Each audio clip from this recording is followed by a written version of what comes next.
So welcome everyone. It's my pleasure to be able to introduce tonight's 14th annual speaker for the MB Media Co-op. I do want to begin by acknowledging that we're on the stolen territories of the Wolastoqey. Many of us, the organizers, in Fredericton, and then across New Brunswick, on the territories of the Mi'kmaq, Passamaquoddy, and the Wolastoqey. And that these lands are subject to the peace and friendship treaties signed starting in the early 1700s, and the MA Media Co-op does hope through its work to respect those treaties and to be thinking about that when we publish stories and the work that we do. So tonight, our keynote speaker is Mostafa Henaway. So many of you here tonight know him and his work.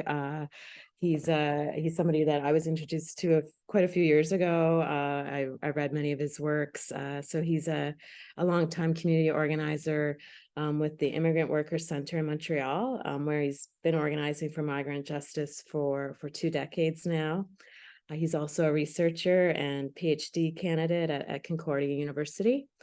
So this talk, is also co-hosted by Fernwood, the publisher of his book that I do encourage you all to read, Essential Work, Disposable Workers, which he'll be speaking about tonight. And the talk is also co-hosted by the Madhu Verma Migrant Justice Centre, which is a new migrant worker center supporting migrant workers as well as people with precarious immigration status here in New Brunswick. Okay, I think we're able to now hand it over to Mostafa, who's going to talk, and then thank you, Mostafa. You can take it away. Thank you so much, Tracy, and also thank you very much also to David and thank you to everyone from the New Brunswick Media Co-op, and actually to still have independent media space that's still actually thriving is really central to our movements. And I think the fact that the Media Co-op is not just alive, but it's really growing and expanding, speaks to the need and the importance, especially kind of what we're facing now in terms of not just fake news, but also in terms of sort of showing the kind of corporate control of our media and even the outlets of trying to distribute our independent media. So just really a big thank you to the Media Co-op for having me and inviting me. And so a few things before I start. One, I was telling the organizers, and I apologize to everyone in advance, there might be 2 children who might run in at any given moment. So saying that no one is surprised or shocked by that. And so this is really the first talk I've given about the book. And so it's really kind of a big thing for me. And so really just want to thank also Fernwood, who sort of believed and supported the project, and who really felt that it was kind of really important to put out the experiences of organizing around migrant workers, but also sort of broadening out that experience. So a bit about the book, Essential Work, Disposable Workers, Migration, Capitalism, and Class, was that the project for really emerged sort of pre the pandemic. In 2018, really began working on the book, and the book was really about trying to go through some of the debates that were beginning to really take place after 2015, sort of this the backlash around what was called the Solidarity Summer in Europe, which saw the mass wave of refugees coming from Syria, from Iraq, from Pakistan, from Palestine, and towards to Germany, to Sweden, and sort of the that migration wave, but also the migration caravans in South America. particularly from Central America up through Mexico to the southern border in the U.S.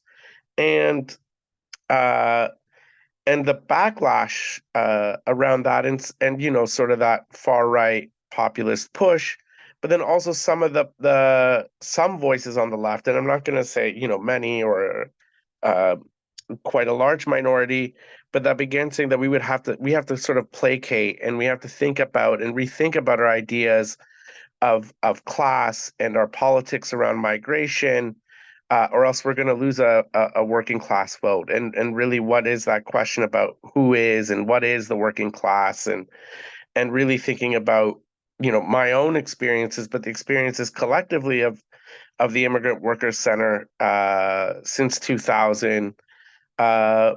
About a very different idea of working class, that it's not sort of the notion that and I'll go through it later, that people sort of perceive. So sort of an industrial or manufacturing white male uh union working class, that our ideas of the idea of work and class has changed significantly, and that should be reflected about how we think about social movements and how we think about organizing, and sort of the politics around migration as well.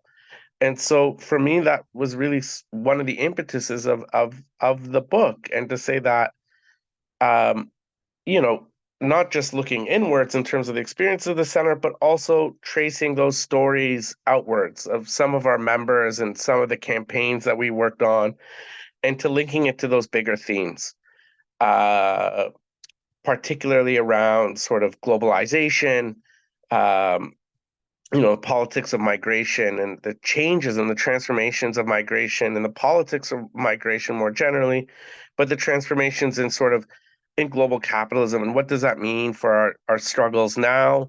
What does our organizing look like? And what does that mean for the left? And, you know, and during the course of the book or writing the book, uh, was the pandemic, right? Was the in 2020, and it's sort of uh, it really reaffirmed sort of what we had been saying for a long time, was uh, that the work that migrants do and carry is essential, right? It's essential to our society beyond sort of a capitalist economy in terms where profit is the motive, but our very social reproduction.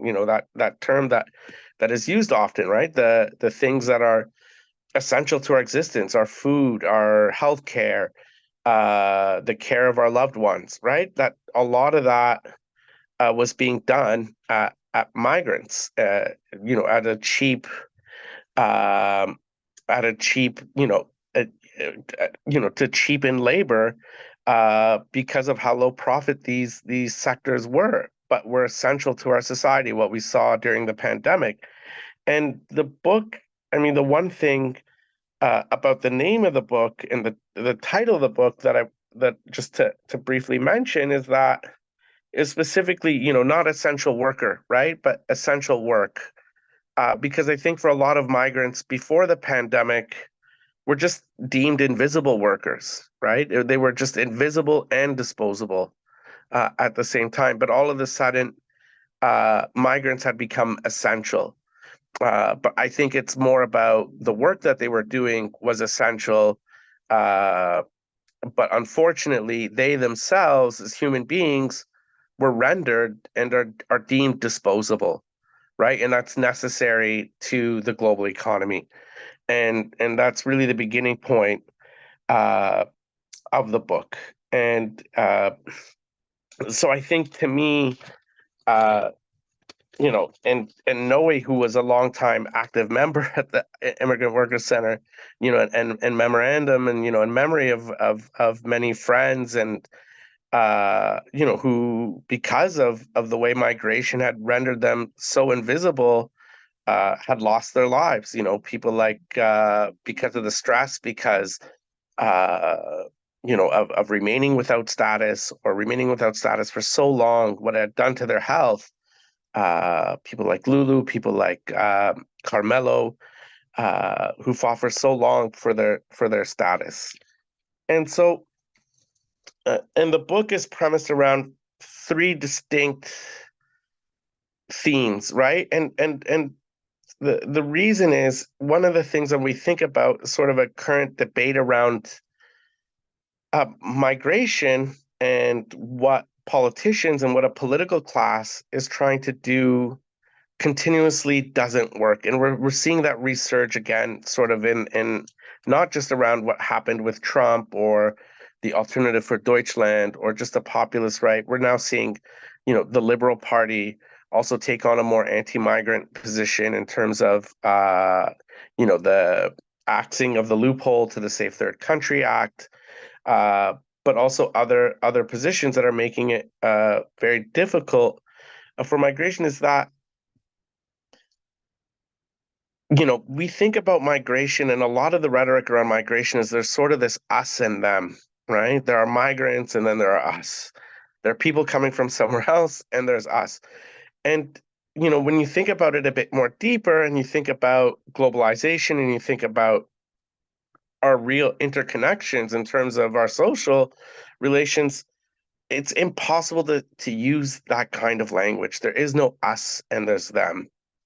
And I know that can be a bit corny at certain times. It's not a one world, but there, really we are fundamentally interconnected.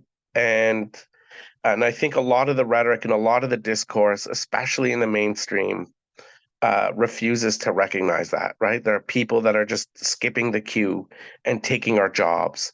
There are people who are they're good immigrants and there are bad immigrants. There are good refugees and there are bad refugees. And there's never really a question or a debate about what's our role in that. What is Canada's role? What is the US's role? What is Europe's role in producing, you know, this wave of migration? Or producing migration in generally, particularly from the global South? And so the book really kind of starts from that premise, but also from our members. And because one of the things that's really important is that no matter, and we're seeing this now and playing out in real time, no matter how high the walls become, people are still migrating, right? Even now, if you look at what's happening at the most northern states in the US, you have smaller encampments of refugees still trying to find a way over to the border into Canada, who are in homeless shelters in Buffalo, in Seattle, or still hoping that they might be able to cross and seek a better life. And so the book really goes about this by trying to understand how global capitalism actually produces migration, right? And that inherently, and what we've seen, particularly since the 70s, sort of this way that economies, especially in the developing world, became integrated into global capitalism, actually didn't lead to any benefit, didn't lead to their actual development, didn't lead to producing a better society, but actually their integration into a world economy or into a US-led sort of global capitalism has actually just further caused inequality through the privatization of a lot of public services and public goods like education, healthcare, deindustrialization, export-led economies, which created, sort of miserable jobs, and actually it's these darlings of globalization that actually are the ones that produce the most amount of labor export, which is a technical term, right? So where most migrant workers are actually coming from are not places in complete distress, but it's actually in places that supposedly, the World Bank and the IMF deem as like these are the darlings of globalization and of free markets and of privatization and of austerity measures and of integrated, capital markets. And so, but actually, it's been a race to the bottom for most working people, not just in the global north, but actually fundamentally in the global South. And so the examples in the book that I look at are some of the major outward flows of people, where people are immigrating from as migrant workers the most. And so I look at Mexico, the Philippines, Egypt, and Guinea. And also these are personal examples too of where a lot of our members at the Immigrant Workers Centre had come from, and they'd either come as asylum seekers or as migrant workers, right? And so, and each one of them, one of the claims in the book that I try to make is that what globalization has done is actually not led to the development of countries in the global South, but has led actually to the exporting of people as being their only option. And so, as opposed to exporting goods, they're now forced into exporting their populations. That there is no right to remain anymore. And it's not just about the right to the freedom of movement, but it's also the right to stay. And I think that it's a fundamental aspect that journalist David Bacon from the US talks about in labor migration from Mexico to the US. So, in the Philippines, this was caught on very early on, from the 60s. The Philippines was supposed to be, was going to be as developed or as industrialized as Japan. But because of the way it followed through in terms of an export-led development model pushed by the World Bank, pushed by the United States, it actually became fundamentally more underdeveloped. And so the Philippines actually sought strategically from the 60s to begin formalizing a model of exporting its labor force, first through the U.S. military, and then through different and then to Hong Kong, and then also to the Gulf countries, but then more broadly to the U.S. and Canada as caregivers through the Live-in Caregiver Project. But what the Philippines had done so skillfully was that it sought to do it as a state-led project, and it wasn't informal individual forms of migration, but it was actually a government project, right? So the Overseas Filipino Act, which actually saw the training of migrant workers, trying to understand what industries that labor importing countries would actually want, and became a model of a labor sending country, right? And to the detriment of their own population, to their own communities inside the Philippines. And all of that was for remittances, which makes up 10% of their GDP and is one of the biggest sources of income or of revenue for the Filipino government that's highly indebted.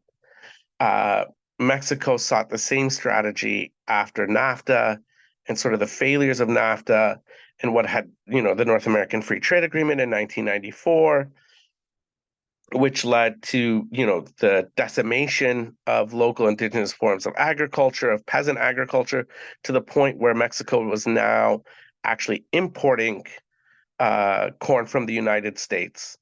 And so this destruction of local forms of development actually is a large cause of this pattern of migration. So going back to the Philippines, one example I give, which is actually one of the main regions where Filipino migrants actually come from, or when they is Cavite, and Cavite is one of the largest export processing zones in the Philippines and arguably in the world, and it's was set up under this neoliberal development model as being a key point for the Philippines economy, right? So low wage labor involved in light assembly, light manufacturing, sweatshop labor, union free, low wages, precarious labor. And this was the model. Obviously, this was going to cause migration and not lead to development. And I actually had the chance to actually go to Cavite And um, and I had gone to a slum called Dream Mountain, and there was one running toilet for about 10,000 workers. People were living in wooden shacks in an informal economy. These weren't, the urban poor or the unemployed. These were full-time workers working for some of the largest multinationals in the world, but were super exploited. And then the Philippines is told that they're going to have to re-import all the things that the Filipino workers make or produce at a much higher cost. And so, of course, it produces migration. And I mean, the only thing that, working people have without actual the ability to strike or unions or a change of path in terms of development is migration, is outward migration. And so the Philippines becomes a key example where it becomes regulated by the government, where it almost creates, the Filipino government becomes like a recruitment agency or like a temporary labor agency on a global scale. Mexico sought to do the same thing, but more informally with the US, to regulate outward labor migration, because for Mexico, remittances are much larger revenue than actually oil, right? It's the largest source of foreign currency for the Mexican government. And the two other examples that I use, and I'll just talk about them very quickly, is Egypt and Guinea. So Egypt, is currently, under a military dictatorship, has always been a close ally since the 70s to the United States, very much always part of, the global economy, and uh, and is one of the largest labor exporters in the world, right? And so nearly 10 million Egyptians work abroad. And when we think about places like Europe and we think about the anti-migration politics in Europe, and there's a thought exercise I kind of do, because Egypt has migrant worker programs with southern with Greece and Italy around agricultural work, and you can have two boats, and this is a really important, you know to think about how migration actually functions and what the capitalist class and what a political class really wants. You can have two boats leave from the coast of Egypt at the same time, one being refugees, uh, being African, being Muslim, the same one also being Muslim, being from Egypt, being from Africa, but one of them having temporary work visas and being accepted happily into Europe, while the other one is deemed a threat. And why are these refugees deemed a threat? Because they're seeking their basic dignity, to be able to live with permanent residency, to seek a better future, and not just simply to be exploited as a cheap labor force. And to me, it goes really to the question of what the politics of migration in terms of the receiving countries like Canada, like the US, like the metropoles, is really important. And I think, and this was really important in the book as well, was that, and Trump had said it best in 2017.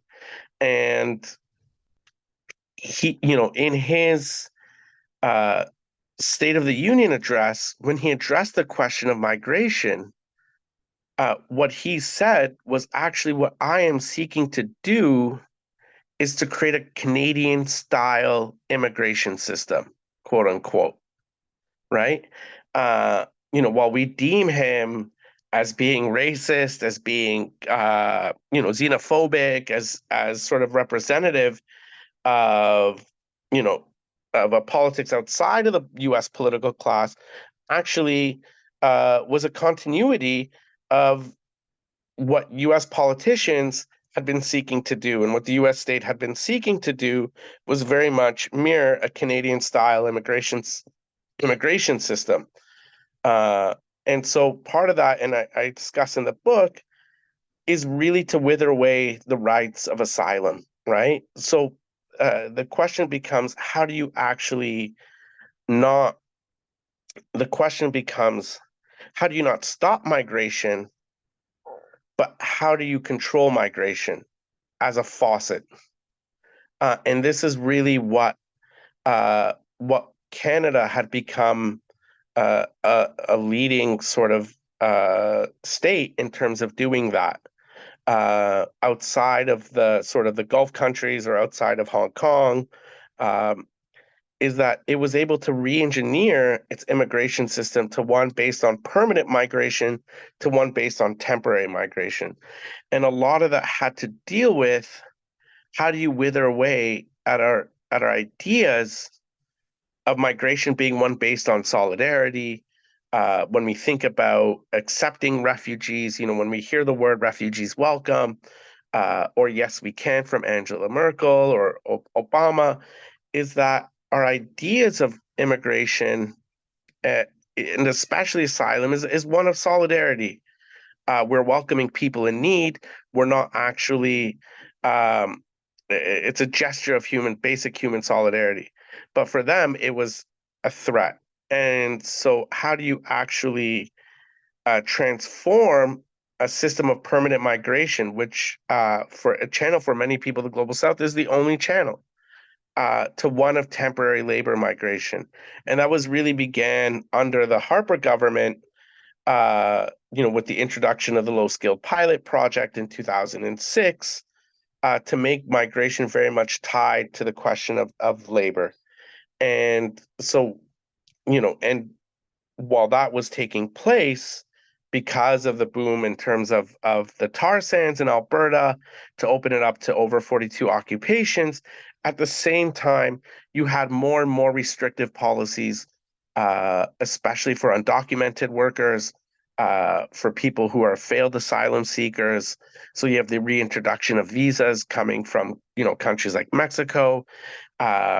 You had most recently, you had the closing of the loophole in the US-Canada Safe Third Country Agreement, which stopped many people using Roxham Road as a path to seek asylum in Canada. So you have this constant restriction. And then you have at the same time this violent process of internalizing the borders through detention. Most recently in Laval, there was actually a hunger strike just last week of long-term detainees, right? So completely falling outside of the law, detention, is out. There's no criminal act that is done, simply the act of migration, but is completely criminalized.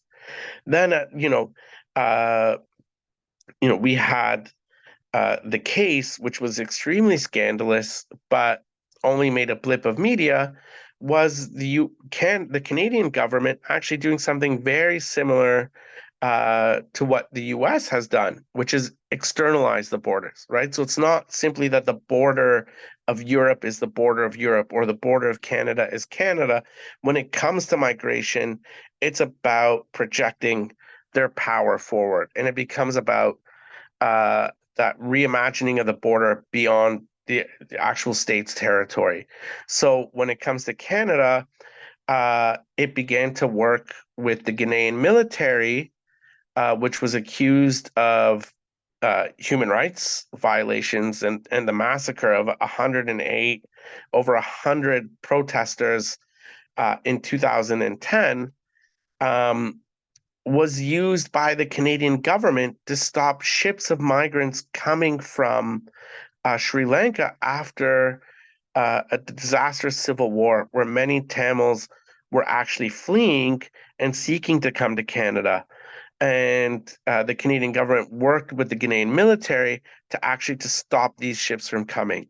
So one of the big ways that you transition this system of migration, if there are no asylum seekers, then there's no need to have a generous asylum process. And so it's not just about the internalizing of borders, but it's also about the externalizing of borders. And we're seeing that with what the US is doing with the southern border between Guatemala and Mexico, what Europe is doing in North Africa. And so a lot of that gets talked about in the book. And so Canada's become clearly a model in that transformation, right? And the level of temporary foreign workers in Canada now has become immense. It's outstripped permanent residency. 1 out of 17 Canadians are now temporary migrants coming from the global south, either as international students, as temporary foreign workers, and they all share one common thing. And on top of it, you have 500,000 people who are undocumented. And what they share in common is that they work and live here on closed work permits, and they have a highly exploited and dependent relationship upon their employer, which the UN rapporteur, who recently came to Canada and had done interviews even with some of our members of the Immigrant Workers Centre, had called it a form of modern-day slavery, right? Which was not anything particularly new, but it reaffirmed again our politics around the system of migration, where people are coming to work 1 or on 2-year visas on closed work permits, leads to the most egregious exploitative conditions, whether it be in agriculture, services, or industry. People are made to work, under the table, waiting for their new work permits. We had a group of workers, and I talk about this in the book, that were coming from Guatemala and who were working in chicken catching, and they were duped by a recruiter that they were going to get out of this exploitative job and that they were going to work in a better place. These workers were working 80 hours a week for only $250, $280 a week. And the recruiter said, well, the money's going to get your new work permits and everything will be rosy.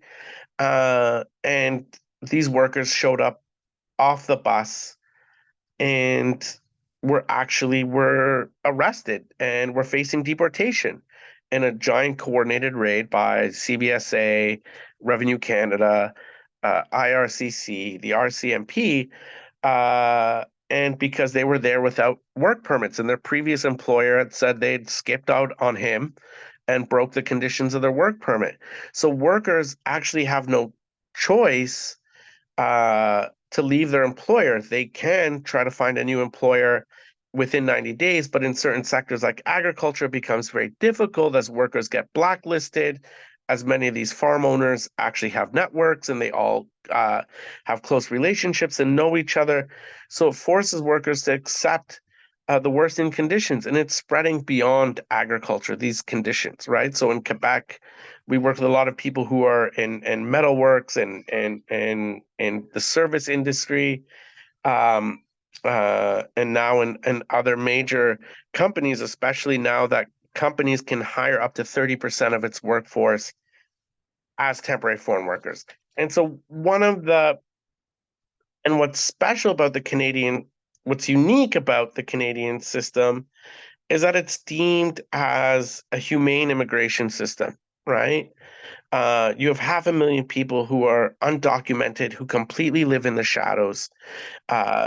You have, over 600,000 temporary workers who are hyper exploited, and we're told we have a humane immigration system, right? But this has become the model for the advanced, capitalist countries, right? This is, and so much so, it's being picked up, in forums like the Global Forum on Migration and Development. So on one hand, you have the UN rapporteur who's saying this is a form of modern day slavery, but at the other hand, the Global Forum on Migration and Development, another UN body that's responsible for bringing together sort of not just government bodies, but also NGOs, migrant organizations like the IOM, and what they call it's not labor migration, they call it circular migration,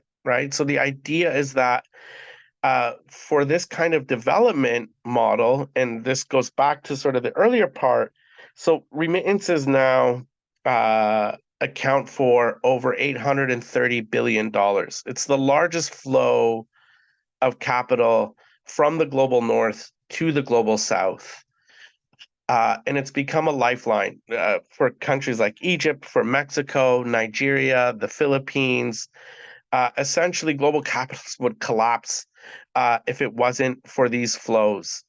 And so the World Bank has pushed this idea before, not as migration and development, which was the discussion in the early 2000s, but migration as development. But for migration as development to function, the idea is, how do you get people to migrate, but not permanently, so that they're still attached to their home country, thus still sending their remittances back home? And thus it's called circular migration. And that's what the Global Forum on Migration and Development has been pushing, and Canada becomes a lead model in that regards. And so the conditions, and it's very critical that we have this responsibility in Canada to actually to challenge that model, right? And to say this is not a model that produces equality, but actually exasperates inequality on a local and global scale. And so it's really this globalizing of the Canadian model, the Canadian version of the kafala system, that is beginning to take place in Europe and in the United States. And I think this is really this is why we're beginning to see this sort of militarization of borders. It's be able to control the flows of migration to create a precarious workforce. And so the other part of the book, I'm running out of time, but so the other two parts of the book, which I think are important, is that it's not just that these are cheap and exploited migrant workers, and it goes back to this idea of essential, but they work in these sectors that are really at the core of our economies, and those transformations that kind of as a result of globalization, right? When we think about deindustrialization, when we think about when we think about currently about food monopolies. So I break it down into four sort of chapters. One examining the food and our food supply chains. When we're having this discussion right now about inflation and about sort of corporate greed, when we're thinking about food prices, it's not the labor that's going into this industry that's causing inflation, right? So, when you look from farm to table, migrant labor in various ways is at the heart of this food industry, and it's being controlled by these three large monopolies, right? That control, if you look at the five large grocers in Canada, they control over 70% of the food market, of the food sale market, right? Of the food retail market. And thus they don't control, it's not just about the workers inside Metro who are facing bad work conditions and who are just on strike in Ontario, but it's across the chain. And so I look at one example, and Noe's here, maybe in the discussion, he can talk about it. He worked for a company called, Savura, and Savura wasn't just a mom and pop tomato farm. The owner of Savura was considered the king of tomatoes, and generated something like $250 million in revenue. And its key supplier, its key purchaser is Metro,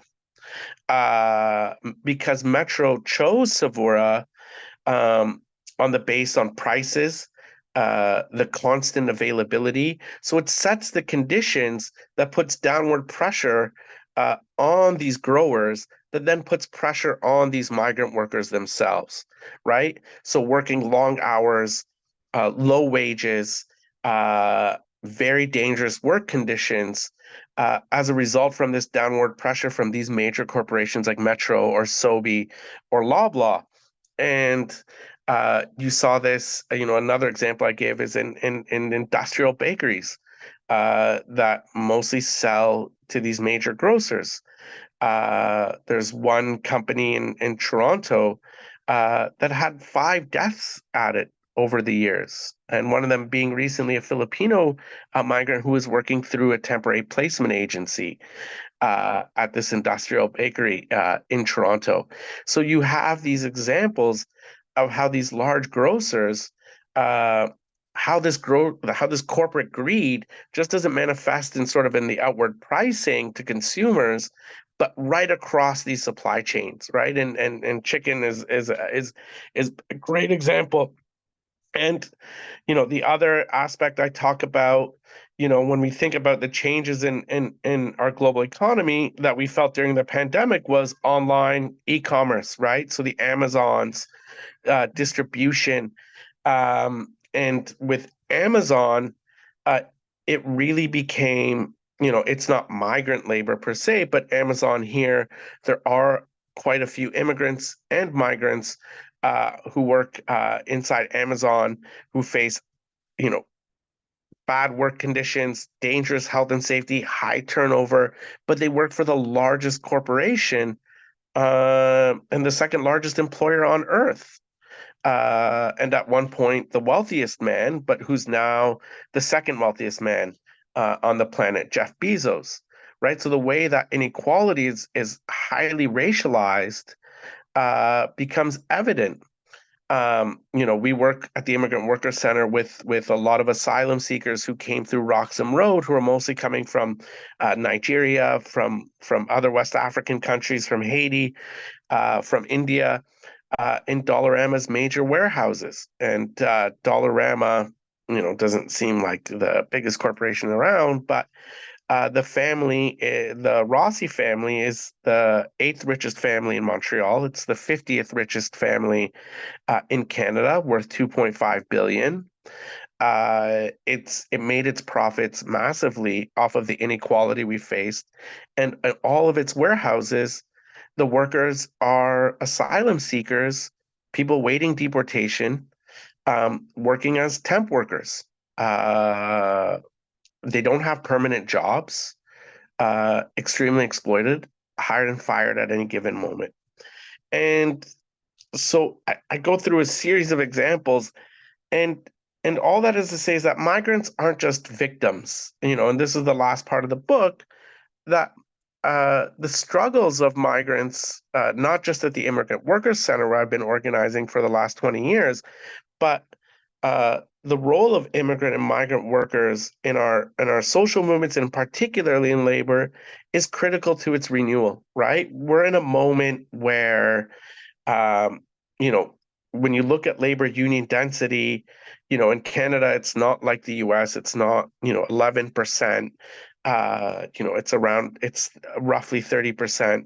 But if you look at the private sector union density, it's only at 18%, right? And the bulk of our union density comes from the public sector. So a lot of workers in the private sector are non-unionized. There's no organizations on the scale of the major unions to defend their rights or to organize them. And this generally speaks to sort of this of not going backwards, but sort of this decline of the role of unions. And that has a major effect on our social movements and the way that we're challenging not just corporate power, but also, more broadly, our inequality, racism. Unions had a major role to play within our social movements. And so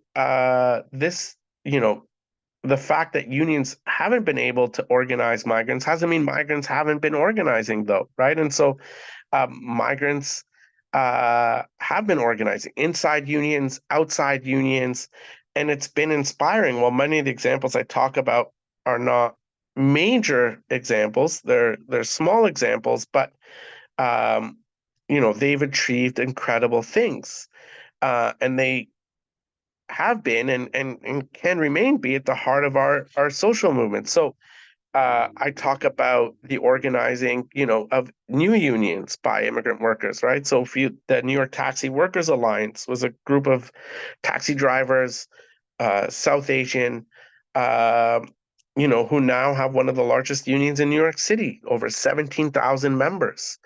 They had several general strikes, and they held a strike, most recently around immigration reform in 2017 at JFK Airport against the Muslim ban, the 7 countries that Donald Trump, in terms of banning them to the US. And then, other examples in London in the UK, where cleaners had formed independent unions to defend their basic labor rights and immigration rights.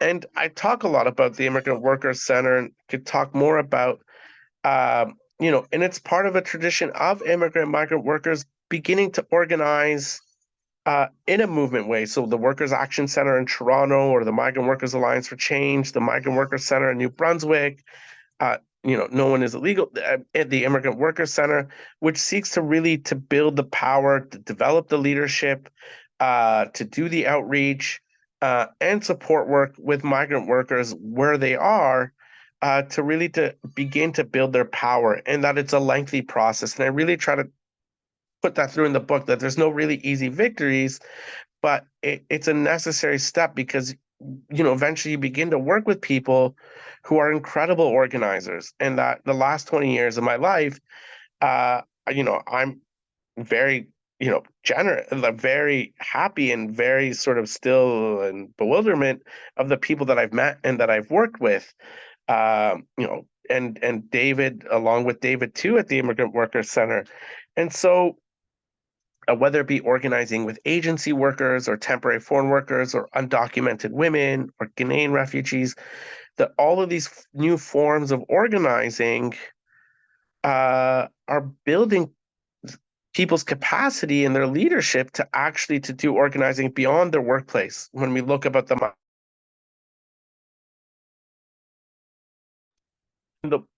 one that and at moments you don't know where it's going to go, but it could lead to something, I hope, that we saw in the US, where you had in May 2006 and again in 2017, this general strike of immigrant and migrant workers, right? And also in France, I talk about where you had strikes of sans-papiers, who are striking for their status.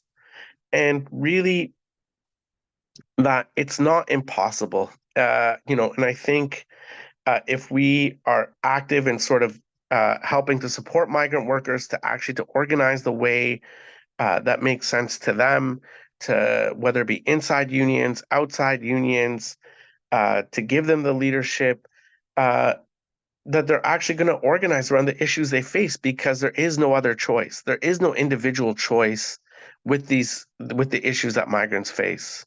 That it is structural, that it's fundamentally structural. Whether it be the closed work permit system, whether it be the fact that we have a two-tiered immigration system, whether that 500,000 people, up to 1 million, without any papers, and their experiences are shaped by that inequality, right? That they can't challenge their employer, that their children can't go to school, that the freedoms and rights that we have because of our citizenship doesn't actually apply to them. And that at the heart of this uh, is really a system that is based on a gross inequality that's shaping our political map right now. So if we're thinking about the politics that we face in terms of a resurging right, the Conservative Party, the anti-union politics, corporate greed, that building and organizing with migrant workers is part of reshaping that, and not ceding ground to those forces, right? And that And I think that that is a missing part of the story. It's not just about defending the rights of migrant workers, which is fundamentally and first and foremost, but if we're part of that work and we're part of that organizing, uh, it's about broader social transformation, and it's about rethinking our responsibility too as activists and organizers and the role of the Canadian state, not just in terms of colonialism inside Canada, but also the Canadian state abroad in terms of what it's doing in Africa, what it's doing in the Middle East, its role in Latin America, um, and what's our question and how do we reconceive the question of class? That we shouldn't cede ground, that our idea of working class is international, right? And that migration is a question of human solidarity, and it means full equality. Uh, and that's the way we're going to rebuild our left. And that's the way we're going to rebuild our social movements. It's not by placating to the right, but actually quite the opposite. And that's, what I believe the way that we have to go forward. And I think it's and in terms of if we're actually going to face the challenges and the crises that we actually face at this moment. So I'll leave it at that. Thank you, Mostafa, for that inspiring and informative talk. So thank you, everybody, for coming. Definitely go out and get Mostafa's book. It's great. I'm reading it now and learning so much. Supports the Immigrant Workers Centre, the Madhu Verma Migrant Justice Centre, known as Illegal Nova Scotia. I see they're here. Join migrant justice movements so thank you, Mostafa, and thank you everyone here from the ME Media Co-op too for organizing this event.